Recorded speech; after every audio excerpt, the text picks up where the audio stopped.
Hai guys, welcome back to my channel. Kembali lagi bersama saya Ayu Bejo di channel Bincang. Masih bersama saya di segmen Bincang Literasi edisi khusus Pemikiran Gus Solah, yaitu berdasarkan buku beliau Memadukan Keindonesiaan dan Keislaman. Oh ya, sebelum kalian nonton video ini jangan lupa untuk membaca deskripsi di bawah. Pada edisi kali ini saya akan menarasikan pemikiran Gus Solah mengenai merawat harmoni Indonesia dan Islam. Beberapa waktu lalu terdapat beberapa pernyataan maupun tulisan yang menurut Gus Solah dianggap perlu mendapat perhatian, baik itu penjelasan, penegasan, bahkan sedikit koreksi. Di mana pernyataan pertama datang dari sejumlah tokoh, termasuk tokoh luar negeri, bahwasannya beberapa negara di Timur Tengah masih mengalami perang saudara karena belum bisa mempertemukan antara Islamisme dan nasionalisme. Nah, pernyataan yang kedua datang dari tulisan Kiai Haji Hashim Muzadi, di mana beliau berpendapat bahwasannya sejak awal kita tidak pernah menginginkan negara berdasar Islam. Yang ketiga datang dari mantan Menteri Agama, yaitu Kiai Haji Lukman Hakim Saifuddin, di media daring, bahwasanya beliau berpendapat kita adalah bangsa Indonesia yang beragama Islam, bukanlah orang Islam yang kebetulan saja tinggal di Indonesia. Pada dasawarsa kedua abad ke-20, perjuangan kemerdekaan Indonesia mulai menemukan embrionya, di mana saat itu ada tiga isme yang hidup di kalangan pejuang, yakni nasionalisme, Islamisme, dan komunisme. Di mana pada tahun 1926, kelompok komunis mulai melakukan tradisi pemberontakan di bumi Nusantara guna melawan negara penjajah. Akibatnya, kelompok komunis diawasi sangat ketat oleh pemerintah Hindia Belanda, di mana para tokohnya banyak yang lari ke luar negeri. Pada masa penyusunan rancangan Undang-Undang Dasar di dalam BPUPKI dan pengesahannya di PPKI, serta pembentukan penyelenggara negara, kelompok komunis tidaklah terlibat.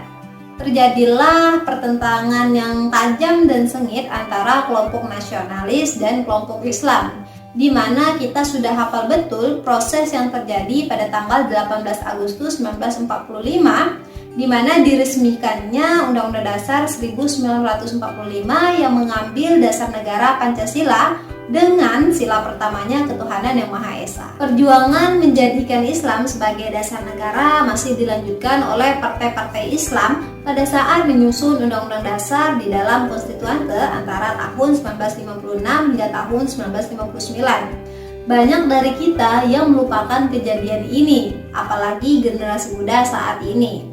Fakta menunjukkan dari pemungutan suara, 56,4% anggota konstituante memilih dasar negara Pancasila dan 43,6% lainnya memilih Islam. Di sini, Bung Karno merasa menemukan jalan buntu hingga beliau mengeluarkan dekret Presiden 5 Juli 1959 yang memberlakukan kembali Undang-Undang Dasar 1945 yang menggantikan UUD 1950 yang berlaku pada saat. Setelah 25 tahun berlalu, barulah kelompok Islam dapat secara resmi menerima Pancasila sebagai dasar negara, di mana pada tahun 1984 pada Muktamar NU secara resmi menerima Pancasila berdasarkan dokumen hubungan Islam dan Pancasila. Langkah ini lalu diikuti oleh sebagian besar ormas Islam kecuali sejumlah kecil. Mengapa pada tahun-tahun sebelumnya kalangan Islam belum dapat menerima Pancasila sebagai dasar negara dan baru mulai menerimanya pada tahun 1984? Pada akhir 1920-an, Bung Karno mulai mengemukakan pikirannya mengenai Islam, di mana mungkin generasi tua masih pada ingat dengan surah-surah Islam dari Ende, yaitu korespondensi antara Bung Karno dengan Ahmad Hasan, ketua Persis di Bandung. Dalam surat tersebut dapat kita ketahui pikiran kritis dari Bung Karno mengenai Islam. Dalam tulisannya pula, Bung Karno sering memuji Kemal Atatürk yang banyak tidak disukai oleh tokoh Islam karena dianggap menghambat dakwah Islam dan anti-Islam. Bung Karno juga menganggap ulama-ulama Indonesia itu seperti ulama-ulama Turki, di mana beliau menyebutkan bahwasannya ulama-ulama Indonesia itu mengambil abunya Islam, bukan apinya Islam. Karena itu, tokoh Islam Indonesia menganggap Bung Karno ingin menjadikan Indonesia sebagai negara sekuler seperti Turki.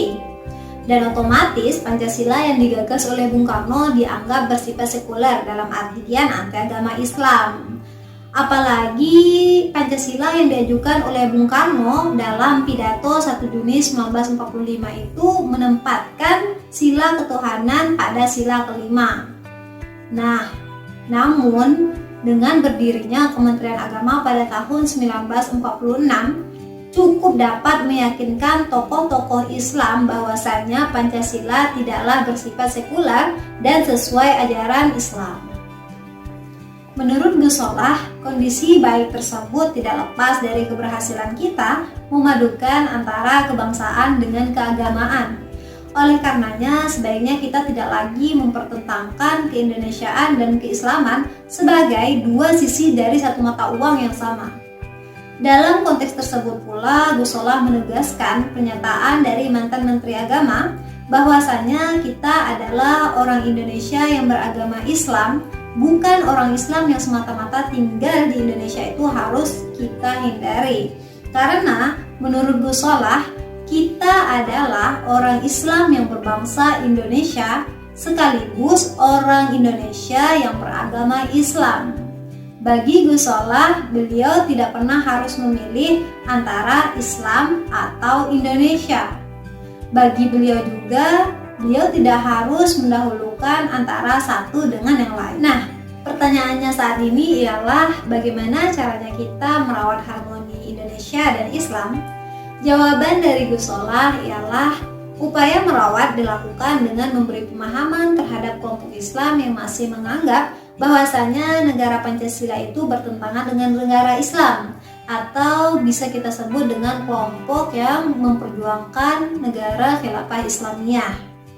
Perlu ditekankan juga kepada mereka bahwasanya perjuangan mereka paling jauh hanya akan membawa Indonesia menuju konflik fisik seperti yang terjadi di beberapa negara di Timur Tengah. Dan juga kepada mereka yang menganggap bahwa negara Pancasila telah gagal membawa Republik Indonesia menuju cita-cita proklamasi, perlu disampaikan kepada mereka bahwa tidak ada yang salah dengan negara Pancasila. Kitalah yang belum berhasil mewujudkan negara Pancasila menjadi kenyataan. Sampai di sini saja segmen Bincang Literasi edisi khusus pemikiran Gus Solah kali ini.